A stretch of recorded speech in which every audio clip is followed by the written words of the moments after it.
여러분, 제가 하나만 물어볼게요. 자식들 번듯하게 키워서 선생님 만들고 공무원 만들면 내 노후는 저절로 해결될 줄 알았죠? 남들 앞에서 우리 아들 이번에 교직 발령 났어. 우리 딸도 임용고시 붙었어. 자랑할 때가 내 인생 가장 빛나는 순간인 줄 알았죠? 저도 그랬습니다. 천안 제3산당 공장에서 기름 냄새 맡으며 25년 버틴 이유, 오직 그거 하나였으니까요. 그런데 말입니다. 그 화려한 껍데기 다 벗겨지고 남은 진짜 현실이 뭔지 아세요?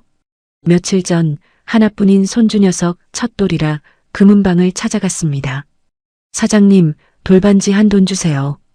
자신 있게 말했는데 사장님이 부르는 가격 듣고 제 귀를 의심했습니다. 어머니, 요즘 금값 장난 아니에요. 한 돈에 세공비까지 하면 100만 원 주셔야 해요. 100만 원요? 여러분, 제 한 달 연금이 120만 원입니다. 손주 녀석 손가락에 끼워줄 반지 하나가 제 한 달 생활비랑 맞먹는다는 소리에 저는 그 자리에서 돌처럼 굳어버렸습니다. 결국 저는 다음에 올게요라는 구차한 변명을 남기고 도망치듯 금은방을 빠져나왔습니다. 천안중앙시장 한복판에 서 있는데 지나가는 사람들이 다 저를 비웃는 것 같더라고요. 야, 김숙영. 너 자식들 교사 만들면 뭐하냐? 손주 반지 하나 못 사주는 할머니 주제에 심장이 바늘로 찔리는 것처럼 아프고 평생 바보같이 산 것 같아 눈물이 왈칵 쏟아졌습니다. 그런데 여러분, 진짜 비극은 여기서 끝이 아니었습니다. 집에 돌아오는 길에 아들한테 전화가 왔는데 첫마디가 뭔지 아세요? 엄마, 돌잔치 호텔에서 하니까 이번엔 용돈 말고 금반지로 준비해줘. 며느리가 남들 다 하는 건 해야 한다네. 그 순간 제 머릿속이 하얘지면서 이런 생각이 들더군요. 내 자식들은 나를 엄마로 보는 걸까? 아니면 언제든 꺼내 쓸 수 있는 현금 인출기로 보는 걸까? 혹시 지금 이 영상을 보시는 분들 중에도 저 같은 기분 느껴본 적 없으세요? 자식들한테 올인하고 남은 건 텅 빈 통장과 쑤시는 손가락뿐인데 자식들은 내 주머니 사정 따위는 관심도 없는 현실 말입니다. 엄마는 집도 있고 연금도 나오니까 괜찮잖아라는 그 무심한 한마디에 가슴이 무너져 본 적 없으시냐고요. 오늘 제 이야기는 단순히 돈이 없어서 서럽다는 뻔한 신세 한탄이 아닙니다. 월 120만 원이라는 누군가에겐 푼돈일지 모르는 이 돈으로 제가 어떻게 아들 눈치 안 보고 며느리 눈치 안 보고 당당하게 여행 다니며 진짜 인생을 찾았는지 그 비결을 다 말씀드리려고 합니다. 여러분은 지금 어떤 선택을 하고 싶으세요? 자식 기 살려준답니까? 내 노후 자금 탈탈 털어서 대출 이자 대신 갚아주는 착한 엄마로 사실 건가요? 아니면 손주 반지 하나 못 사줘도 내 인생이 더 소중하다고 당당하게 말하는 나쁜 엄마가 되실 건가요? 제가 오늘 이 영상을 통해 그 정답을 확실히 보여드리겠습니다. 저처럼 아들만 믿고 살았던 분들, 딸보다 아들이 내 기둥이라고 착각하며 사시는 분들은 오늘 제 이야기 끝까지 들으셔야 합니다. 안 그러면 여러분의 남은 30년은 자식 뒷바라지 하다가 병원비 한 푼 없어서 눈물 흘리는 신세가 될지도 모릅니다. 제가 4억짜리 아파트를 끝까지 지켜내고 월 120만 원으로 전국 방방곡곡 여행을 다닐 수 있게 된 결정적인 계기, 그리고 그 과정에서 겪었던 아들과의 처절한 갈등과 깨달음. 지금 바로 시작합니다. 이 이야기를 다 듣고 나면 여러분도 오늘 당장 금은방 문 앞에서의 그 비참함에서 벗어나실 수 있을 겁니다. 졸지 마시고 딱 10분만 집중해 보세요. 여러분의 노후가 완전히 뒤바뀔 겁니다. 지금으로부터 한 25년 전쯤이었을까요?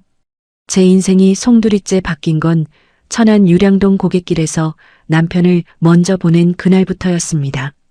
개인 택시를 하며 성실하게 살던 사람이 하필이면 눈 내리는 밤에 사고를 당했어요. 그때 제 나이 42이었습니다. 중학생 아들이랑 초등학생 딸아이 손을 잡고 장례식장에 앉아 있는데 눈물도 안 나오더라고요. 당장 내일부터 이 어린 것들을 어떻게 먹여 살려야 하나 그 막막함이 제 목을 죄어왔습니다. 정신을 차리고 제가 가장 먼저 달려간 곳은 천안 제3산단에 있는 자동차 부품 공장이었습니다. 기술도 없고 배운 것도 없는 40 넘은 여자가 할 수 있는 건 몸으로 때우는 일뿐이었죠. 그때부터 제 하루는 새벽 5시 반에 시작됐습니다. 컴컴한 새벽 공기를 가르며 통근 버스에 몸을 싣고 공장으로 향할 때마다 저는 다짐했어요. 그래, 내 새끼들만큼은 남들한테 무시 안 당하게 번듯하게 키워내자. 특히 내 아들 기호만큼은 우리 집안 기둥으로 세워야 한다. 공장 안은 사계절 내내 기름 냄새와 쇳가루로 가득했습니다. 여름에는 펄펄 끓는 기계 열기 때문에 숨이 턱턱 막히고 겨울에는 칼바람이 공장 틈새로 들어와 손끝이 갈라졌죠. 저는 자동차 엔진에 들어가는 작은 부품들을 검수하고 조립하는 일을 했습니다. 하루에 수천 번, 수만 번씩 똑같은 동작을 반복하다 보니 손가락 마디마디가 툭 붉어져 나왔어요. 밤마다 퉁퉁 부은 손을 찬물에 담가보지만 통증 때문에 잠을 못 이루는 날이 허다했습니다. 그런데 말이에요.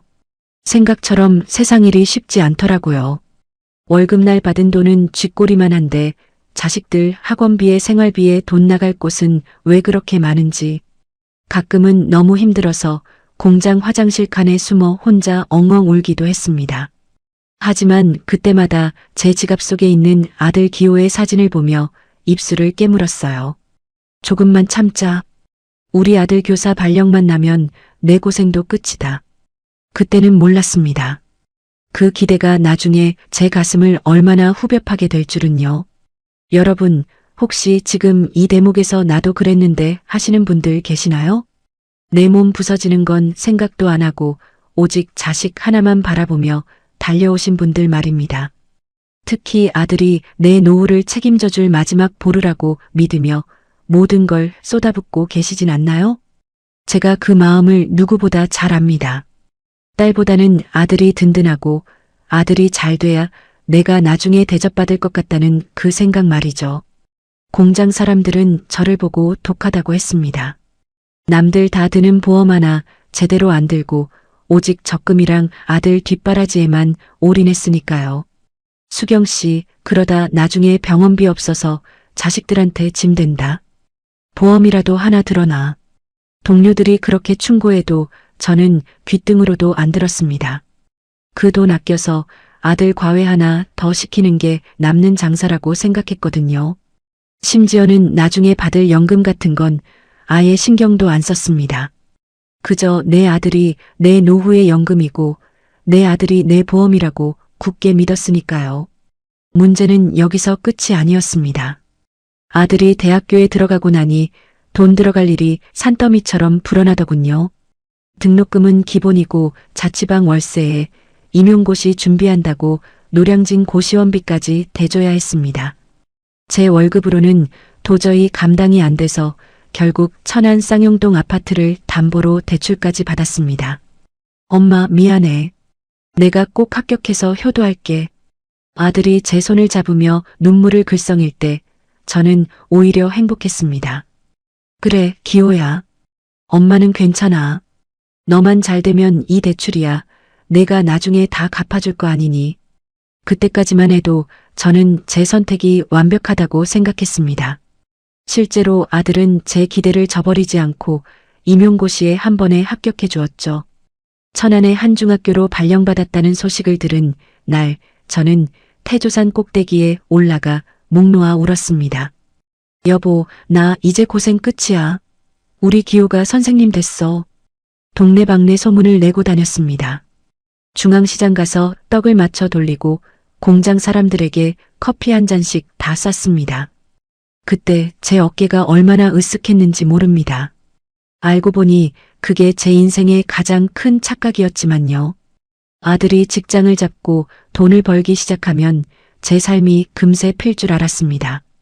손가락 굽은 것도 고치고 그동안 못 입어본 옷도 마음껏 사입을 줄 알았어요. 하지만 막상 아들이 돈을 벌기 시작하니 상황이 묘하게 돌아가더라고요.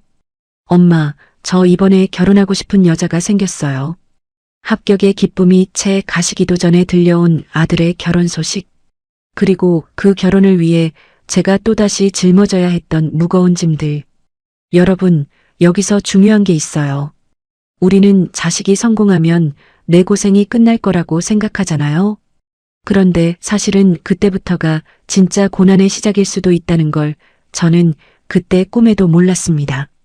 제 손에 쥔 건 여전히 갚아야 할 대출 원금뿐이었는데 아들은 새로운 가정을 꾸리기 위해 또다시 제 주머니를 바라보고 있었습니다. 그때 제 마음이 어땠을 것 같으세요? 서운했을까요? 아니면 그래도 자식이니까 당연하다고 생각했을까요? 솔직히 말씀드리면 그때는 서운한 감정조차 사치였습니다.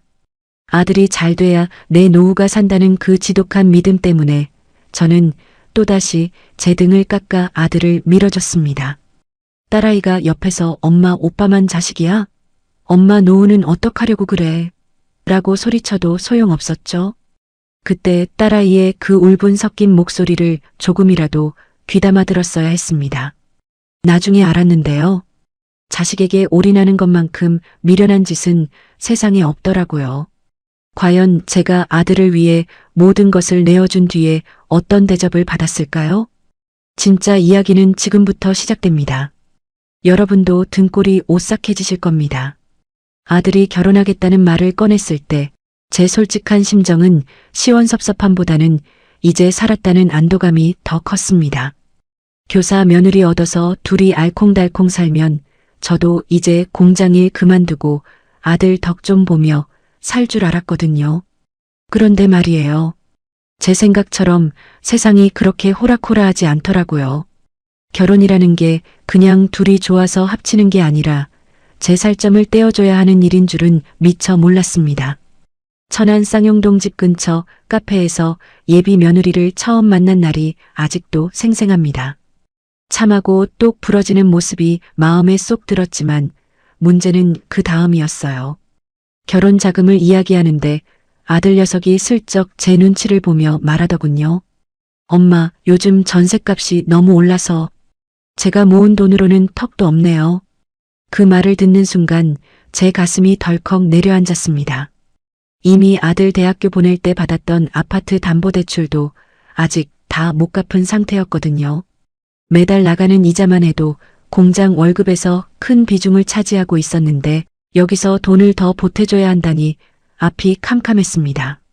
하지만 그때까지만 해도 제 마음속에는 아들이 잘 돼야 내 노후가 산다는 신념이 아주 확고했습니다.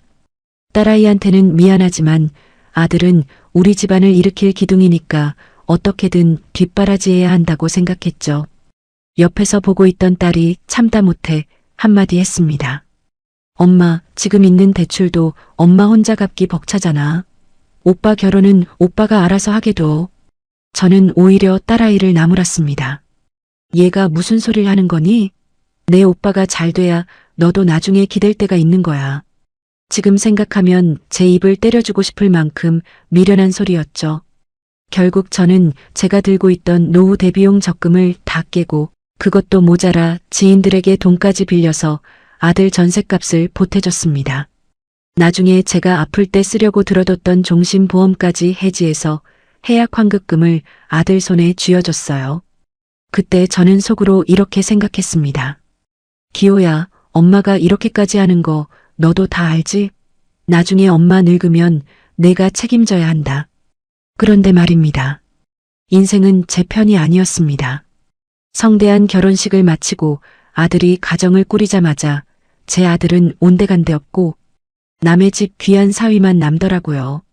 신혼 초에는 일주일에 한 번씩 전화도 하고 반찬 가지러 오더니 시간이 갈수록 연락 횟수가 눈에 띄게 줄었습니다. 가끔 전화가 와도 며느리 눈치를 보는지 목소리가 조심스러웠고 정작 제 안부는 묻는 둥 마는 둥 하더군요. 순간 마음이 철렁했습니다. 내가 모든 걸 다 쏟아부었는데 정작 내 아들은 내 곁을 떠나가고 있구나 하는 생각이 들었거든요. 여러분, 혹시 이런 기분 느껴보셨나요? 내 모든 걸 내어주고 자식을 기둥 삼아 서 있었는데 그 기둥이 조금씩 흔들리며 멀어지는 걸 지켜보는 기분 말입니다. 특히 아들 둔 엄마들은 공감하실 거예요. 아무리 내 아들이라 해도 결혼하고 나면 며느리 남편이고 손주 아빠이지 더 이상 내 아들만은 아니라는 사실을요. 저는 그때까지도 현실을 부정하고 싶었습니다. 아니야, 우리 아들이 그럴 리 없어. 지금은 신혼이라 바빠서 그런 걸 거야 라며 스스로를 달랬죠. 문제는 제가 공장을 그만둬야 할 시점이 다가오면서 더 커졌습니다. 25년을 꼬박 채우고 퇴직을 앞두니 이제 정말 제 노후는 제가 책임져야 하는 상황이 된 거예요. 손가락 마디는 이미 툭 붉어져서 숟가락 쥐기도 힘든데 통장 잔고는 아들 결혼시키느라 텅 비어 있었습니다. 그때 제가 믿을 수 있는 건 딱 두 가지뿐이었어요. 천안의 이 낡은 24평 아파트 한 채와 나중에 나올 푼돈 같은 연금 말이죠. 막상 퇴직할 때가 되니까요. 앞이 정말 막막하더라고요. 남들은 퇴직금 받으면 여행도 가고 취미 생활도 한다는데 저는 그 돈으로 빌린 돈 갚고 남은 대출 정리하기 바빴습니다. 그때 딸아이가 다시 한번 찾아와 제 손을 잡고 울더군요. 엄마, 이제 오빠 생각 그만하고 엄마 인생 좀 살아. 엄마 연금 120만 원으로 어떻게 살려고 그래? 딸의 그 말에 저는 대답을 못했습니다. 솔직히 포기하고 싶었습니다. 정 안 되면 아들네 집에 들어가 살면 되지 하는 위험한 생각까지 했었으니까요. 알고 보니 그게 제 인생을 망칠 뻔한 가장 위험한 생각이었다는 걸 그때는 몰랐습니다. 자식에게 올인하고 빈털터리가 된 엄마가 아들 집에서 어떤 대우를 받게 될지, 그리고 그 아들이 제가 기대했던 효자, 기둥이 아닐 수도 있다는 사실을 직면하는 건 너무나 고통스러운 일이었거든요.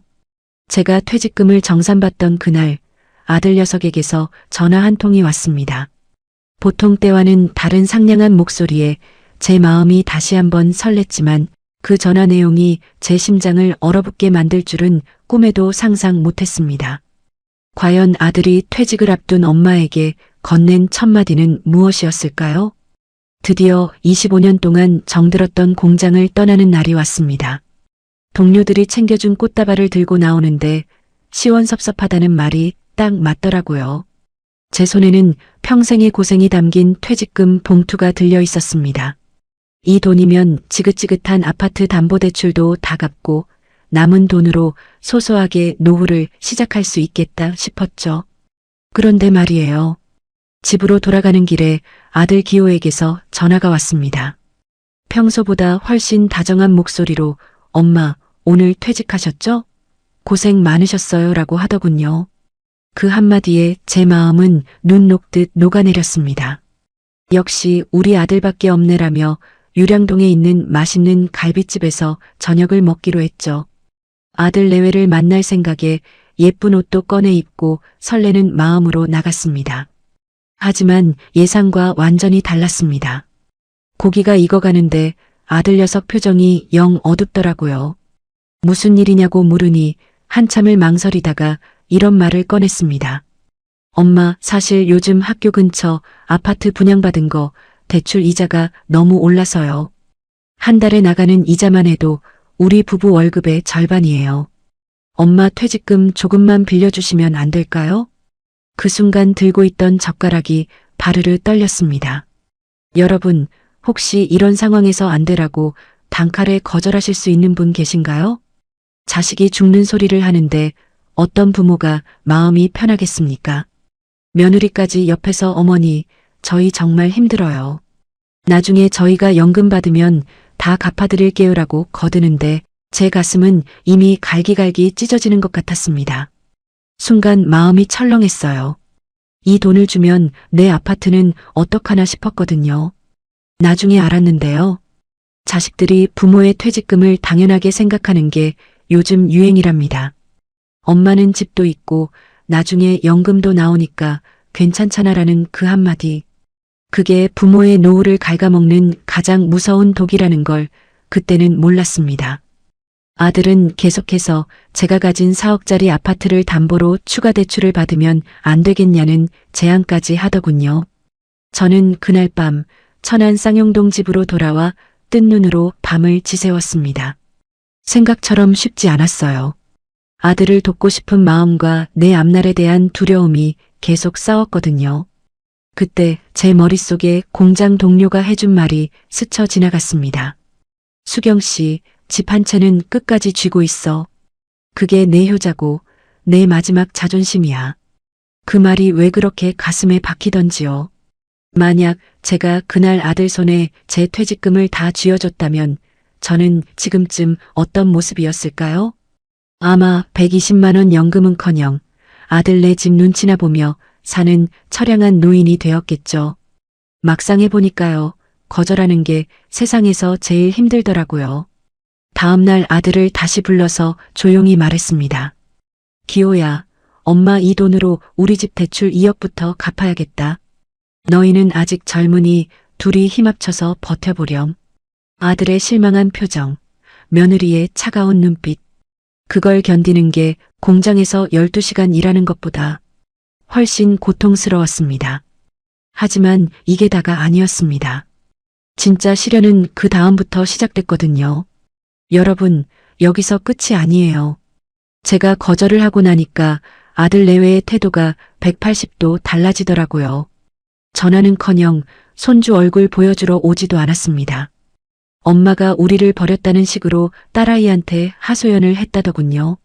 순간 내가 정말 잘못한 건가, 나쁜 엄마인가 싶어 자괴감이 밀려왔습니다. 하지만 저는 마음을 다잡고 가장 먼저 은행으로 달려갔습니다. 퇴직금으로 아파트 담보대출 2억 원을 일시 상환해버렸습니다. 남은 돈은 얼마 안 됐지만 매달 꼬박꼬박 나가던 이자 80만 원이 사라지는 순간이었습니다. 그때 기분은 뭐랄까 평생 짊어졌던 무거운 짐을 내려놓은 기분이었어요. 비록 아들은 멀어졌지만 저는 제 명의의 집 한 채와 월 120만 원의 연금을 온전히 제 것으로 만들었습니다. 이게 제 노후의 가장 강력한 보험이 될 줄은 그때 확신하지 못했지만요. 혹시 여러분 중에 자식의 경제적 어려움 때문에 내 노후 자금을 줄까 말까 고민하는 분 계신가요? 그 마음 제가 다 압니다. 하지만 이 부분 꼭 기억하세요. 내가 바로 서야 자식도 나중에 나를 존중합니다. 내가 빈털터리가 되어 자식에게 기대는 순간 그건 부모-자식 관계가 아니라 채권 채무 관계가 되어버리니까요. 제가 아들의 요구를 거절하고 난 뒤 제 일상은 어떻게 변했을까요? 남들이 말하는 연금 120만 원의 가난한 삶이 시작된 걸까요? 아직 남은 이야기가 더 중요합니다. 진짜 행복은 생각지도 못한 곳에서 찾아왔거든요. 자, 이제 제 손에 남은 건 매달 통장에 찍히는 연금 120만 원 뿐이었습니다. 남들은 그 돈으로 밥이나 먹고 살겠냐고 걱정했지만 저는 오히려 마음이 홀가분했어요. 가장 큰 짐이었던 아파트 담보대출을 퇴직금으로 싹 정리했기 때문이죠. 이자 나갈 걱정 없는 내 집이 있다는 게 얼마나 든든한지 겪어보지 않은 사람은 모를 겁니다. 하지만 막상 120만 원으로 한 달을 살려니 막막한 것도 사실이었어요. 제일 먼저 한 일은 제 주머니에서 새나가는 돈을 찾는 거였습니다. 예전에는 공장 일하느라 바빠서 신경도 못 썼던 보험 증권들을 다 꺼내봤어요. 알고 보니 아들 녀석 좋다는 보험부터 지인이 부탁해서 들어준 쓸데없는 것들까지 매달 40만 원이나 나가고 있더라고요. 이게 다 누구를 위한 거야? 싶어 과감하게 정리했습니다. 나중에 큰 병 걸리면 어쩌나 걱정도 됐지만 실손보험 하나만 남기고 나머지는 다 해지했어요. 여러분, 혹시 나중에 혹시 몰라서라는 생각에 수십만 원씩 보험료 내고 계시진 않나요? 그 돈이 지금 당장 내 입으로 들어가는 맛있는 고기가 되고 내 발이 되어주는 여행 경비가 될 수 있습니다. 저도 처음엔 불안했지만 막상 정리하고 나니 매달 30만 원이 더 생기더라고요. 그때부터 제 가계부는 120만 원이 아니라 150만 원 같은 120만 원이 되기 시작했습니다. 천안중앙시장에 가면요. 저녁 7시 반쯤에 마감 세일을 많이 합니다. 예전에는 부끄러워서 쳐다도 안 봤는데 이제는 그 시간이 기다려져요. 신선한 채소랑 과일을 반값에 사오면서 느끼는 그 쾌감, 그게 제 소소한 낙이 됐습니다. 어머니, 오늘도 오셨네요. 이건 단골 서비스예요. 시장 상인들과 나누는 그 짧은 대화가 하루 종일 말 한마디 안 하던 제 가슴을 따뜻하게 채워줬습니다. 첫 번째는 이렇게 지출을 줄이는 거였어요. 그런데 두 번째가 더 중요합니다. 그건 바로 나를 위한 작은 사치를 포기하지 않는 거였죠. 아들 6줄 용돈 아껴서 저는 한 달에 한 번 천안 아산역에서 SRT를 탑니다.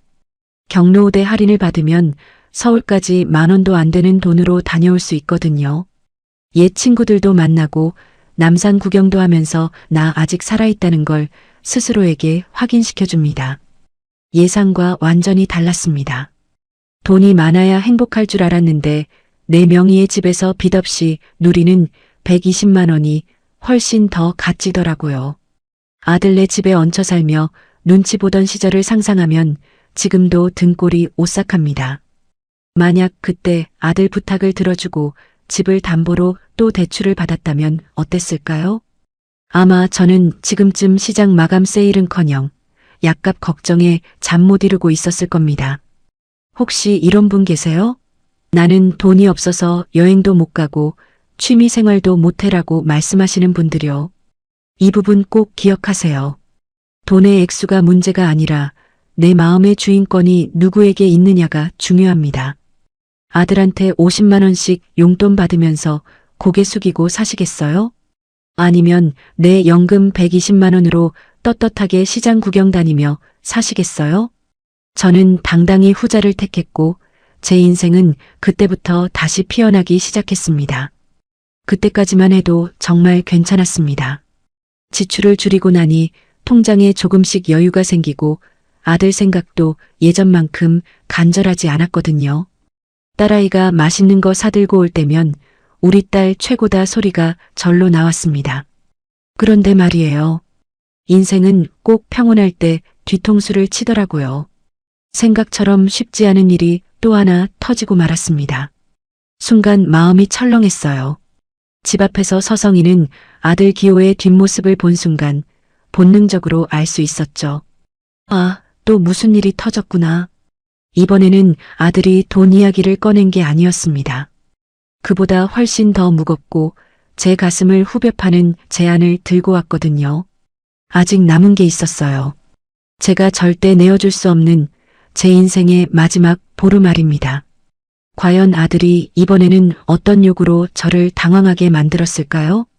빚 갚고 통장에 딱 120만 원 찍히는 걸 보니까요. 세상이 그렇게 예뻐 보일 수가 없더라고요. 공장 다니던 시절에는 꿈도 못 꾸던 평일 오전의 여유라는 게 저에게도 찾아왔습니다. 아침 일찍 일어나서 집 근처 쌍용동 공원을 한 바퀴 돌고 성성호수공원까지 버스 타고 가서 물멍도 때리고요. 2,000원짜리 편의점 커피 한 잔 손에 들고 호숫가 앉아 있으면 재벌 회장 부러울 게 하나 없었습니다. 이게 다 제가 퇴직금으로 대출부터 갚아버린 덕분이었죠. 마음이 편해지니까 멀어졌던 아들 녀석 생각도 다시 나기 시작하더라고요. 그래도 지가 선생인데 제 앞가림 알아서 하겠지. 엄마가 안 도와줘도 잘 살 놈이야. 가끔 아들이 엄마 이번 주말에 갈게요라고 문자 한 통 보내면 서운했던 마음은 눈 녹듯 사라졌습니다. 역시 아들이 내 인생의 마지막 보루고 내 훈장이라는 그 생각은 쉽게 안 지워지더라고요. 옆에서 딸이 엄마 오빠는 연락할 때만 연락하잖아라고 속을 긁어도 저는 그저 허허 웃었습니다. 솔직히 그때까지만 해도 괜찮았습니다. 내 명의로 된 24평 아파트 확실히 있고 매달 나라에서 주는 연금 120만 원 꼬박꼬박 들어오니까요. 이 정도면 60대 후반 할머니치고는 꽤 괜찮은 인생 아닌가 자화자찬까지 했었죠. 가끔은 동창 모임에 나가서 우리 아들 이번에 부장교사 준비한다네라며 은근히 자랑도 섞었습니다.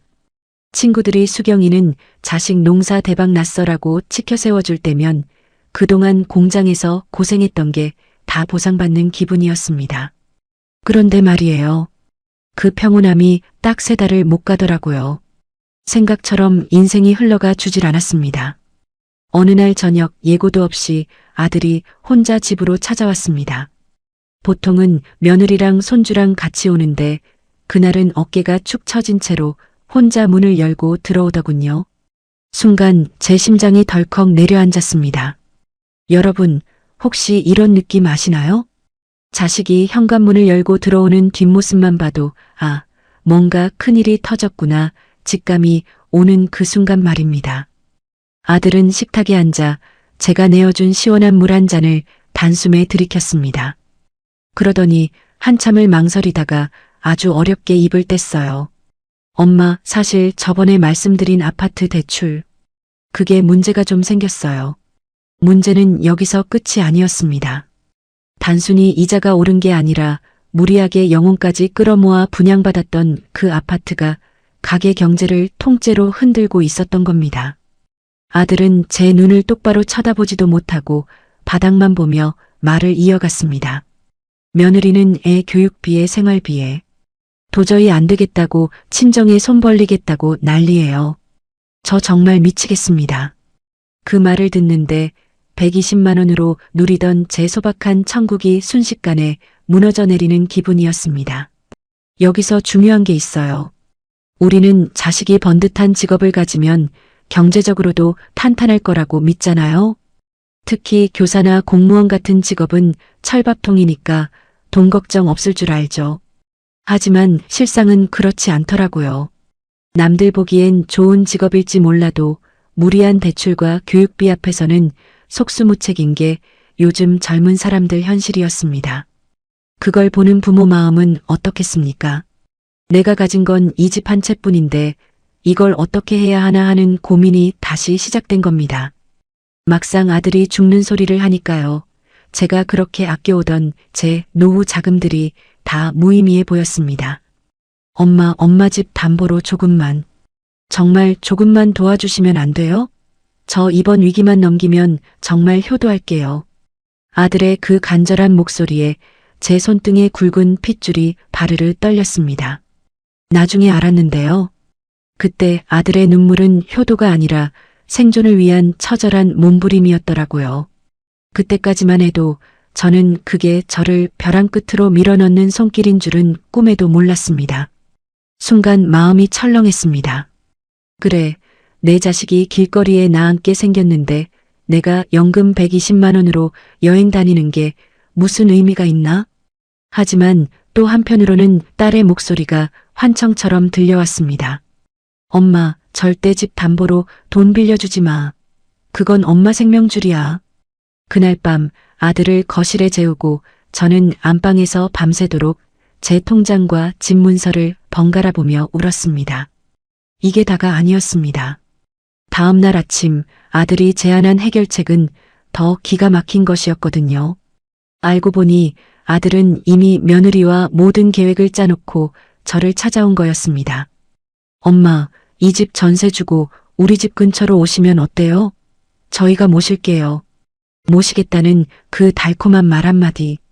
그 말이 노인들에게는 얼마나 거부하기 힘든 유혹인지 여러분도 아실 겁니다. 특히나 저처럼 아들에게 평생을 의지하고 싶어 했던 엄마들에게는 말이죠. 과연 저는 그 유혹에 넘어가 이 천한 집을 내어줬을까요? 인생의 진짜 위기는 바로 그 결정의 문턱에서 시작되었습니다. 여러분, 혹시 지금 이런 제안받고 고민 중인 분 계세요? 어머니, 집 정리하고 저희 근처로 오세요. 저희가 잘 모실게요. 이 말 속에 숨겨진 진짜 칼날을 보지 못하면 여러분의 노후는 순식간에 지옥으로 변할 수 있습니다. 제가 그 칼날을 어떻게 피했는지 아니면 그 칼날에 베어 피를 흘렸는지 그 처절했던 반전의 순간을 지금 바로 말씀드리겠습니다. 끝까지 들어보세요. 이게 여러분의 미래가 될 수도 있으니까요. 그런데 말입니다. 인생은 제 편이 아니었습니다. 아들이 내민 그 합가라는 카드는 겉으로 보기엔 효도라는 포장지로 예쁘게 쌓여 있었지만 그 속엔 저를 벼랑 끝으로 밀어넣을 날카로운 칼날이 숨겨져 있었거든요. 엄마, 혼자 천안에서 적적하게 계시지 말고 우리 집 근처로 오세요. 손주 재롱도 매일 보시고 며느리가 밥도 챙겨드리면 좋잖아요. 그 말을 듣는데 67세 늙은 애미 마음이 왜 안 흔들렸겠습니까?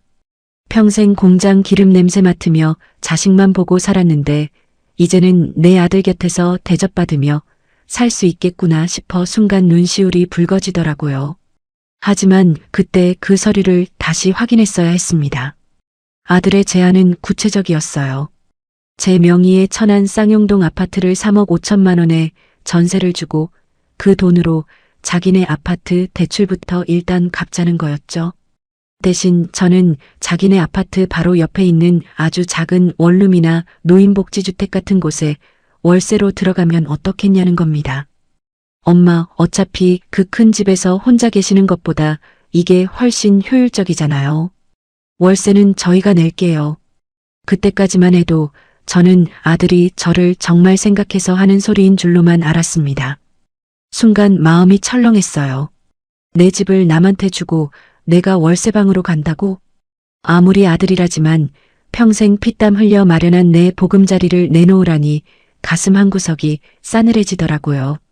그런데 아들은 제 손을 꼭 잡으며 엄마, 저 정말 힘들어서 그래요. 이번만 도와주시면 나중에 제가 연금 받아서 엄마 평생 모실게요라며 눈물을 글썽였습니다. 그 눈물을 보니 제가 또다시 아들 바라기 엄마로 돌아가게 되더군요. 그래, 자식이 죽겠다는데 이깟집이 무슨 소용이냐 싶어 거의 승낙을 할 뻔했습니다. 생각처럼 쉽지 않았어요. 아들이 돌아간 뒤 밤늦게 딸아이한테 전화해서 이 이야기를 슬쩍 꺼냈거든요. 딸아이는 제 말이 끝나기도 전에 소리를 지르며 울더군요. 엄마, 오빠가 제정신이래? 엄마 집 전세금 뺏어지 대출 갚고 엄마는 월세방에 집어넣겠다고? 그게 뭐시는 거야? 그냥 엄마 이용하는 거지. 딸의 그 날카로운 외침에 정신이 번쩍 들었지만 그래도 저는 아들을 두둔했습니다. 얘야, 오빠가 오죽 힘들면 그러겠니? 너는 어째 오빠를 그렇게만 보니? 그때는 몰랐습니다.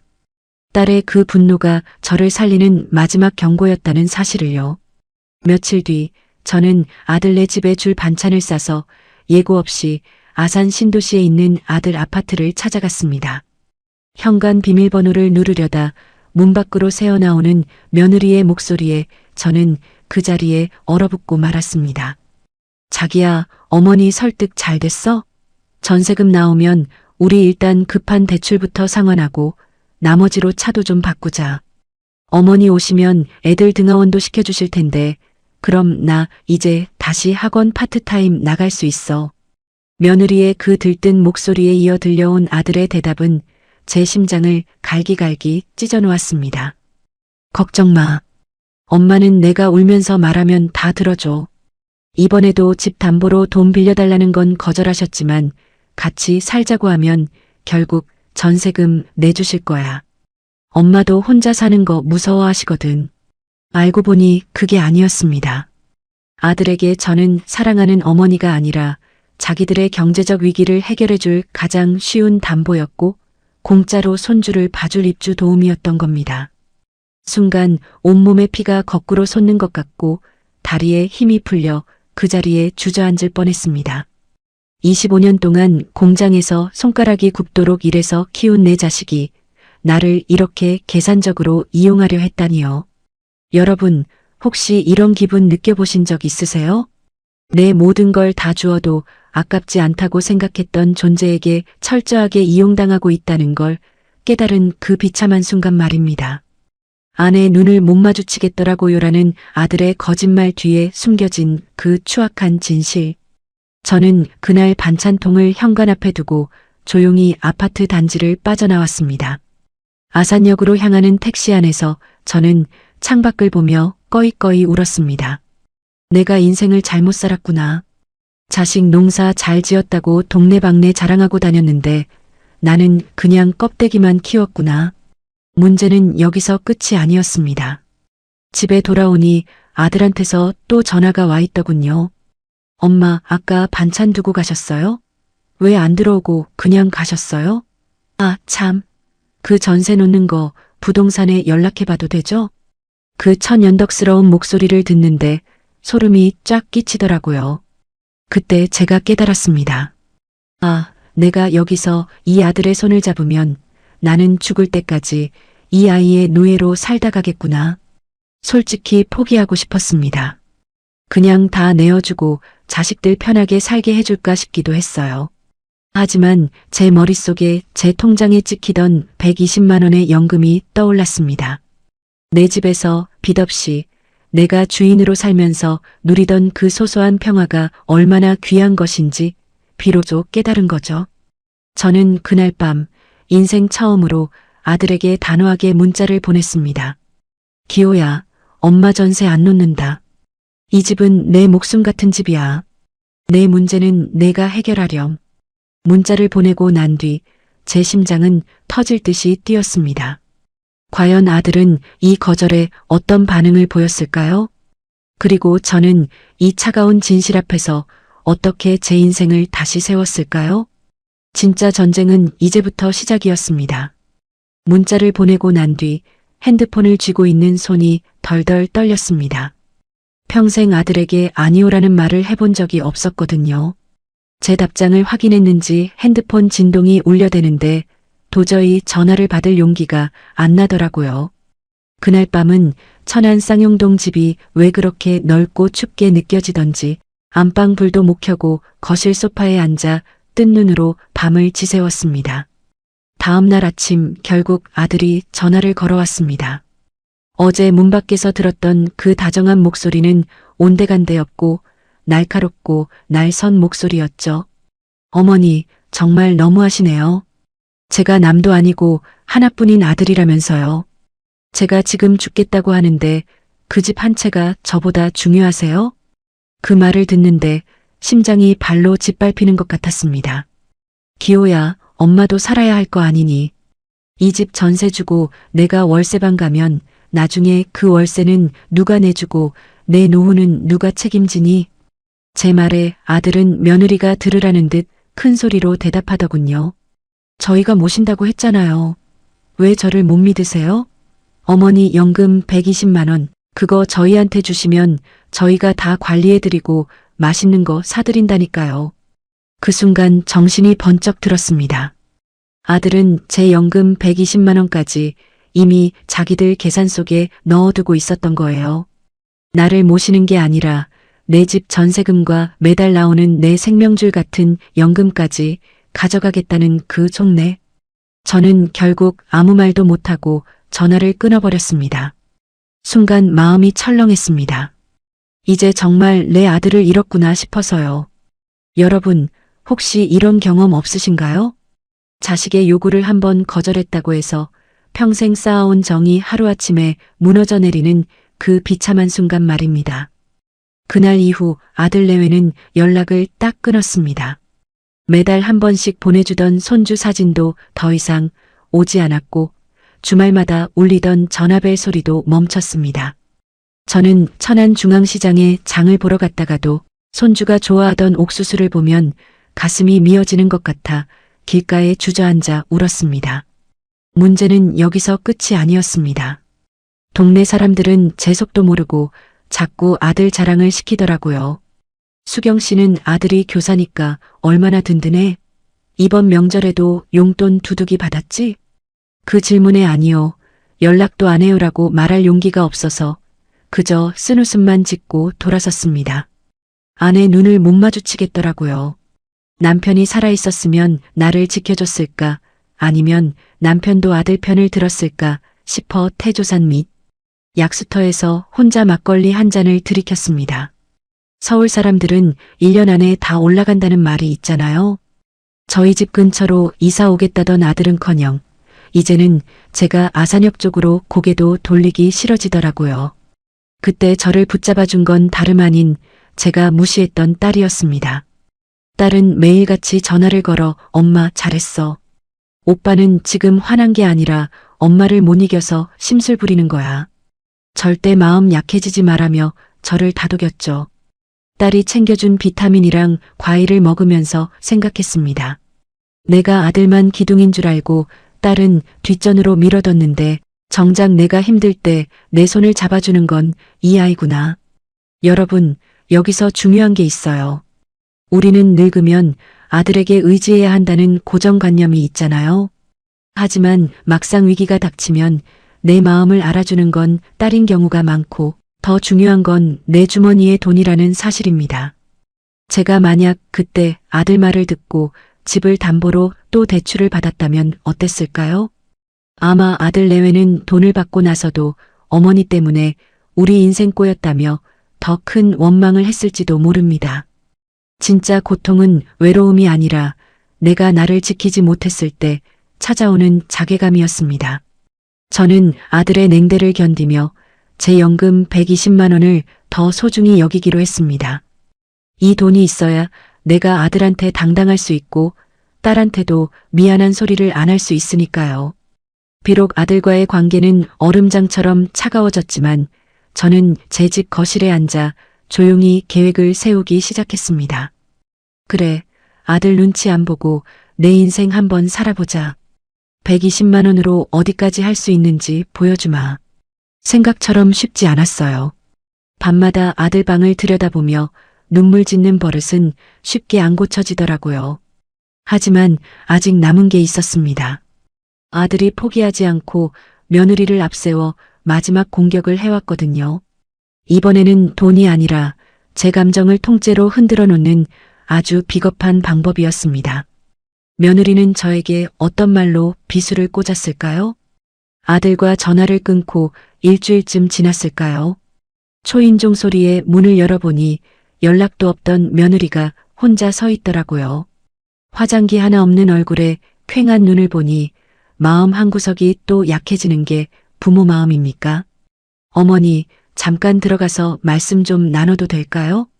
냉정하게 돌려 세우지 못하고 거실 소파에 앉혔는데 며느리가 다짜고짜 제 손을 잡으며 울음을 터뜨렸습니다. 며느리는 아들보다 훨씬 노골적이었습니다. 지금 사는 아파트 대출 이자가 감당이 안 돼서 카드 돌려막기까지 하고 있다더군요. 어머니, 저희 정말 길거리에 나앉게 생겼어요. 어머니, 천안 집 전세금만 주시면 저희가 나중에 이자까지 쳐서 드릴게요. 그 말을 듣는데 어제 문 밖에서 들었던 그 차가운 목소리는 어디 갔나 싶어 소름이 돋더라고요. 하지만 저는 마음을 굳게 먹고 조용히 대답했습니다. 세미야, 내가 전에도 말했지. 이 집은 내 목숨줄이다. 내가 이거 전세 주면 나는 어디서 사니? 순간 며느리의 울음이 딱 그치더니 눈빛이 차갑게 변하더라고요. 문제는 그 다음이었어요. 며느리가 제 눈을 똑바로 쳐다보며 아주 낮은 목소리로 말했습니다. 어머니, 저희 정말 멀리 이사 가야 할지도 몰라요. 그렇게 되면 손주 보러 오시기도 힘들 텐데 괜찮으시겠어요? 그건 부탁이 아니라 명백한 협박이었습니다. 손주를 볼모로 잡고 제 전세금을 내놓으라고 비수를 꽂은 거예요. 여러분, 혹시 이런 소리 들어보셨나요? 돈 안 주면 손주 안 보여준다는 그 말. 그게 60대 할머니들한테는 사형 선고나 다름없다는 걸 며느리도 알고 있었던 겁니다. 순간 마음이 철렁하고 눈앞이 캄캄해졌습니다. 내가 평생을 어떻게 살았는데 이제 와서 자식한테 이런 소리까지 들어야 하나 싶어서요. 하지만 그때까지만 해도 저는 바보같이 또 고민을 했습니다. 그래, 내가 조금 고생하더라도 내 새끼들 살려야지. 손주 못 보면 내가 무슨 낙으로 사나. 그런데 그 순간 제 가방 속에 들어있던 병원 영수증이 생각나더라고요. 며칠 전 무릎이 너무 아파서 병원에 갔더니 수술을 권유받았는데 아들한테 말도 못하고 혼자 사귀고 있었거든요. 세미야, 나도 이제 무릎 수술해야 하고 돈 들어갈 때가 많다. 내 연금 120만 원으로 겨우 사는데 집까지 내주면 난 정말 끝이야. 그러자 며느리가 코웃음을 치며 말하더군요.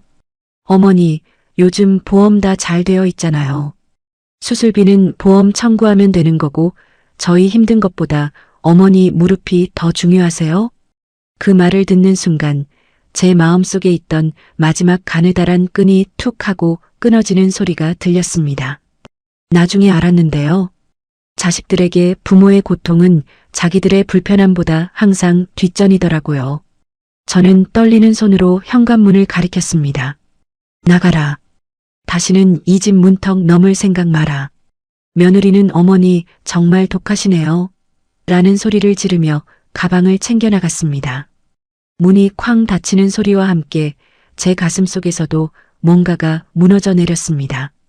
병원까지 40분이라는 생각에 그게 더 무섭더라고요. 앞으로 내가 아플 때 누가 내 옆을 지켜줄까? 혼자 죽어가면 어쩌나 하는 공포가 밀려왔습니다. 하지만 여기서 포기하면 제 남은 인생은 정말 아들네 소모품으로 끝날 게 뻔했습니다. 그날 저녁 저는 울면서 딸에게 전화를 걸었습니다. 딸은 제 이야기를 듣더니 같이 엉엉 울어주더군요. 엄마 잘했어. 정말 잘했어. 오빠랑 언니가 사람도 아니야. 걱정 마. 내가 자주 갈게. 딸의 목소리를 들으니 그제야 숨이 좀 쉬어지더라고요. 알고 보니 제가 그렇게 믿었던 아들은 기둥이 아니라 썩은 동아줄이었고 구박만 했던 딸이 제 생명줄이었습니다. 여러분, 여기서 중요한 게 있어요. 자식에게 거절당하는 것보다 무서운 건 자식에게 모든 걸 다 주고 버려지는 겁니다. 저는 그날 밤 제 아파트 문걸쇠를 단단히 잠그고 다짐했습니다. 내 집, 내 연금, 내 건강. 이제부터는 오로지 나만을 위해 쓰겠다. 비록 아들과 손주를 당분간 못 보게 될지라도 제 존엄성만큼은 지키기로 한 거죠. 솔직히 포기하고 싶을 때도 많았습니다. 시장에 가면 유독 아기 신발만 눈에 들어오고 핸드폰에 저장된 아들 사진을 보며 혼잣말을 하기도 했죠. 생각처럼 쉽지 않았어요. 자식을 끊어내는 게 내 살점을 도려내는 것보다 아팠거든요. 하지만 아직 남은 게 있었습니다. 모든 걸 포기하고 나니 비로소 보이기 시작한 제 진짜 인생 말입니다. 과연 연금 120만 원으로 사는 독한 할머니 김숙영은 어떤 기적을 만났을까요? 그 이야기는 이제 결말을 향해 달려갑니다. 아들과 연락이 끊기고 처음 두어 달은 정말 죽을 맛이었습니다. 자식 농사 잘 지었다고 동네방네 자랑하고 다녔는데 이제는 시장통에서 아는 사람 만날까봐 고개를 푹 숙이고 다녔죠. 밤마다 거실 소파에 앉아 있으면 아들 녀석 어린 시절 사진만 눈에 들어오고 엄마하고 부르던 환청이 들려 눈물로 밤을 지새웠습니다. 그런데 말이에요. 신기하게도 시간이 약이라는 말이 딱 맞더라고요. 석 달째 접어드니까 제 통장에 찍히는 연금 120만 원이 예전과는 다르게 보이기 시작했습니다. 예전에는 이 돈에서 아들 내줄 돈, 손주 용돈 빼고 나면 남는 게 없어서 벌벌 떨었거든요. 그런데 자식하고 거리를 딱 두고 나니까 이 120만 원이 온전히 제 자유의 몸값이 된 겁니다. 가장 먼저 한 일은 천안 아산역에 가서 SRT 경로우대 할인 등록을 하는 거였어요. 어머니 65세 이상이라 평일에는 30%나 할인돼요. 영무원 아가씨의 그 말에 가슴이 두근거리더라고요. 서울까지 10,000원도 안 되는 돈으로 갈 수 있다는 게 마치 세상이 저에게 준 선물 같았습니다. 여러분, 120만 원이 적어 보이시나요? 생각처럼 쉽지 않았지만 계산기를 두드려 보니 답이 나오더라고요. 제 명의의 아파트가 있으니 월세 나갈 일 없고 퇴직금으로 대출을 다 갚았으니 이자 나갈 일도 없잖아요. 관리비랑 공과금 20만 원 내고 식비로 한 40만 원 쓰고 약값 10만 원 빼도 50만 원이나 남는 겁니다. 이 50만 원을 차곡차곡 모으니까 분기마다 한 번씩은 나를 위한 여행을 떠날 수 있더라고요. 한 번은 마음을 굳게 먹고 혼자 전라도 순천으로 기차 여행을 다녀왔습니다. 평생 가족들 밥 챙기느라 남이 해준 밥 편하게 먹어본 적이 없는데 순천 가서 꼬막 정식 한 상을 혼자 다 먹었습니다. 그때 알았어요. 내 돈으로 내 의지로 먹는 밥이 세상에서 가장 달콤하다는 걸요. 식당 창밖을 보는데 문득 이런 생각이 들더군요. 기호야, 엄마는 여기서 이렇게 잘 먹고 잘 산다. 너는 내 인생 열심히 살아라. 여기서 끝이 아니에요. 천안시에서 운영하는 노인 복지 프로그램이 생각보다 정말 잘 되어 있더라고요.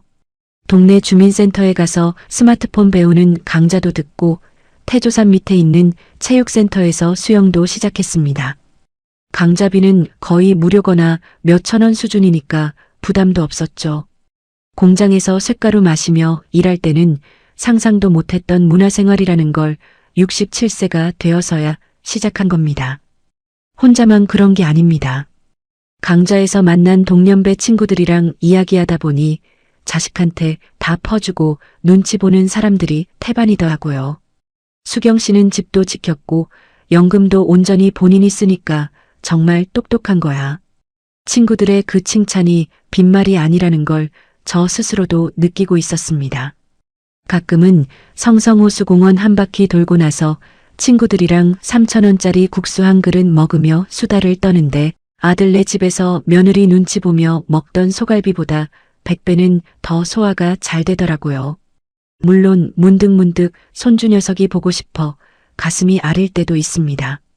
하지만 이제는 압니다. 제가 바로 서야 자식도 나중에 저를 그리워한다는 것을요.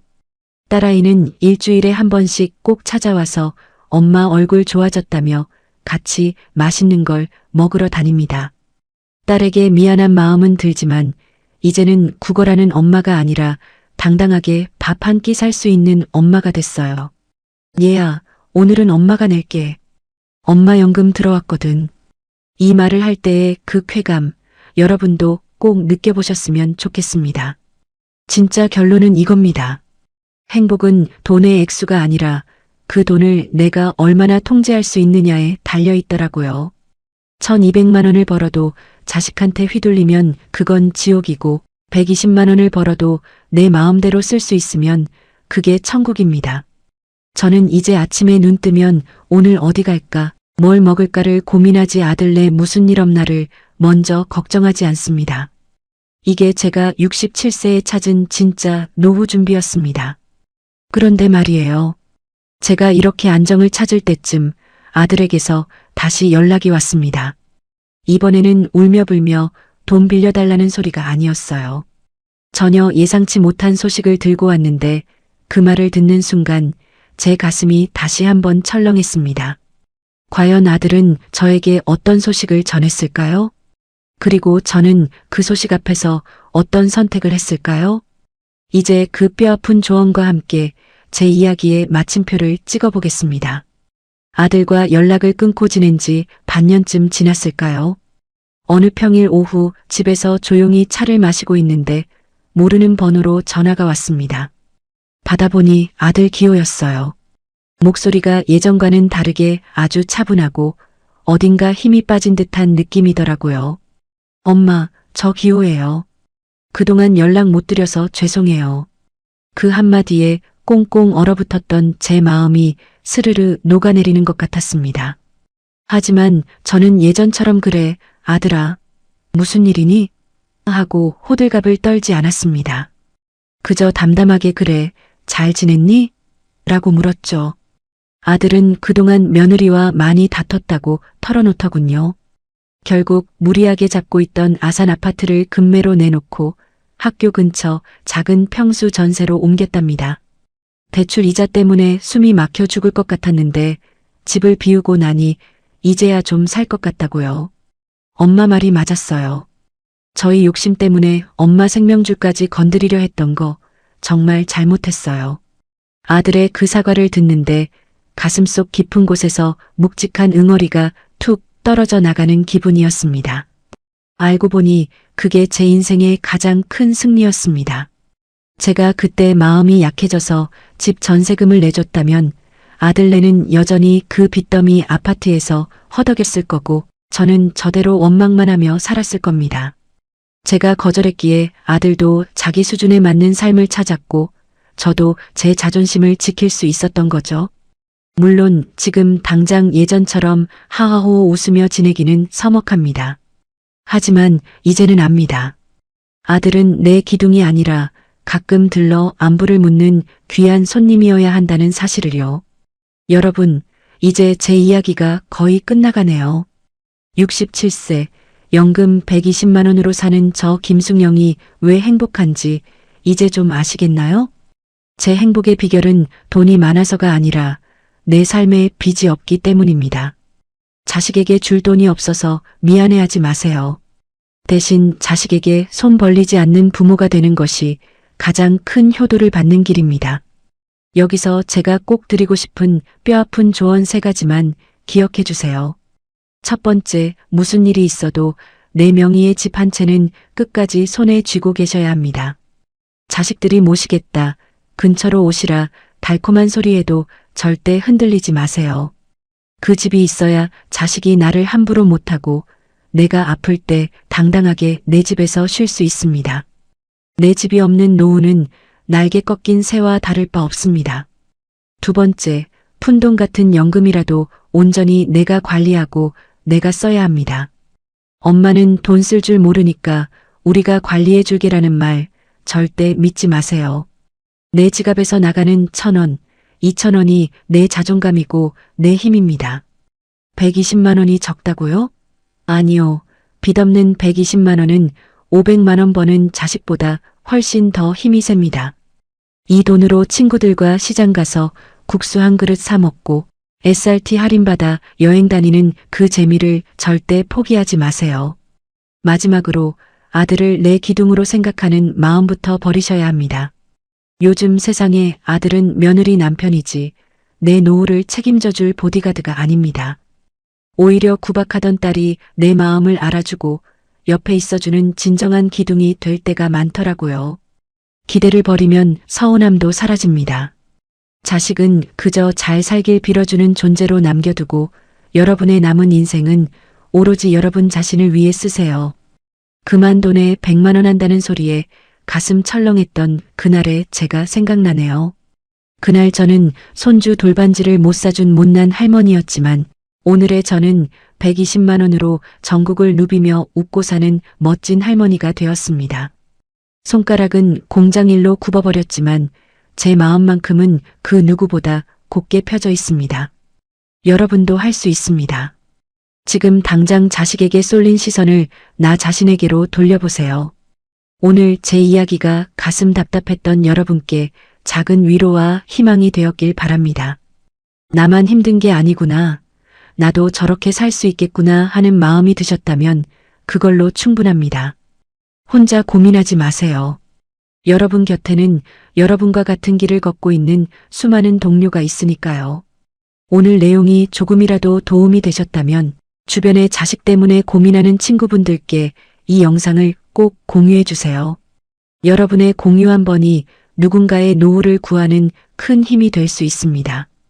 그리고 구독과 좋아요는 저처럼 연금으로 소박하게 살아가는 시니어들에게 큰 응원이 됩니다. 저는 조만간 또 다른 현실적이고 따뜻한 이야기로 찾아뵙겠습니다. 오늘도 내 집에서 내 돈으로 가장 당당하고 행복한 하루 보내시길 바랍니다. 지금까지 67세 김숙영이었습니다. 감사합니다.